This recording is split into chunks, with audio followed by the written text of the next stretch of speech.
I personally had underestimated the cultural hegemony of the Labour Party staff and the Labour Party establishment. I say that quite honestly. Any of you would have had the same view as me at that time. And so when I was elected leader, we then almost immediately faced a challenge, but we faced legal challenges as well. A legal challenge on the interpretation of the rule book when I was taken to the High Court on whether or not my name could even be on the ballot paper for the challenge election in 2016. We won that case, but I have to say lawfare does not just apply in Latin America against Lula, Evo Morales and a few others. It applies against the left in Europe as well. Yeah.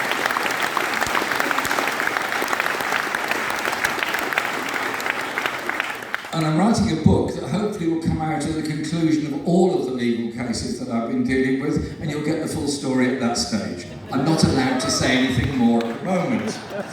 But that challenge was, of course, not against me personally, although it felt like it at the time. It was actually against everyone who had dared to dream that in our politics we could and would and will achieve something different and better and empower all the poorest and most marginalised communities in our country.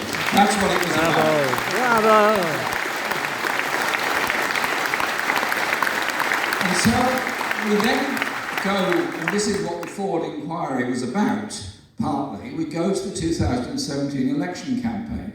Now, we'd obviously thought, at what point would Theresa May call a general election? We thought, would it be this year, would it be all, it's a sort of chatter that political activists have all the time. When will the general election be? It's a bit like you've got sort of 6 apparently immutably different letters on the Scrabble board. You don't know how to put them together, so you talk about when the general election might be.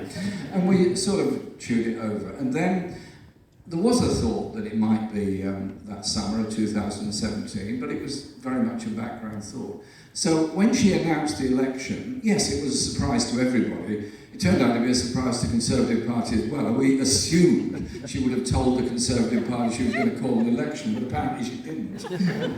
She simply had difficulties with her party organisation, I understand. That's the one thing we've got in common. And the election was called, and everybody in my office, you remember that moment, everybody, what? And so I called the team together and said, it's on, it's now, we go out and we fight like we've never fought before. And